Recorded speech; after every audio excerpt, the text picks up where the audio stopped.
Here's a picture of our front door. It's the vicarage here in Bramhope in Leeds Road. I'd like you to imagine now that one day someone knocks on your front door. And when you open the door, it's Jesus himself standing on your doorstep. So what do you do next? You're delighted to see him, but this is lockdown, and so you welcome him into your garden and invite him to sit 2 meters apart from the family.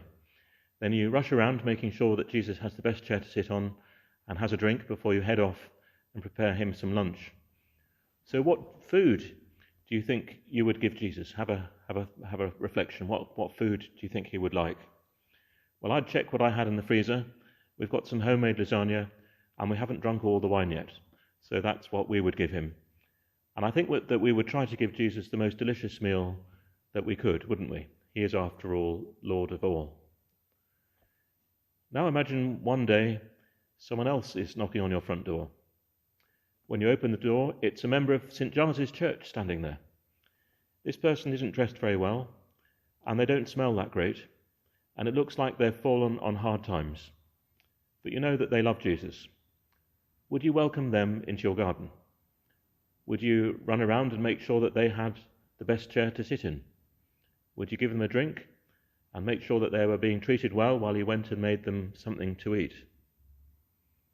Would there be a big difference between how we treated Jesus if he came to our home and how we treated a fellow member of our church family, especially a member who looked rather bedraggled and was clearly going through a difficult time?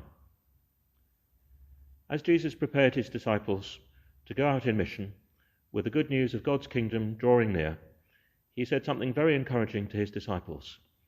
He said that if anyone welcomes you, they welcome me. That's an amazing statement, isn't it? Anyone who welcomes you into their home and looks after your needs, they're actually welcoming Jesus. It's a humbling thought that you might be treated by others as if you were Jesus himself. It's sad that because of lockdown, even if it was Jesus at the front door, we couldn't invite him into our homes, and we can't show hospitality to strangers in the way that we normally would. In a world where we can't welcome people into our homes, how can we indicate that we would like to if we could? That's a good question.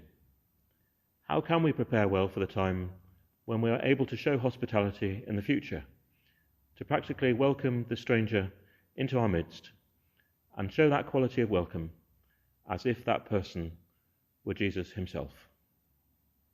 Amen.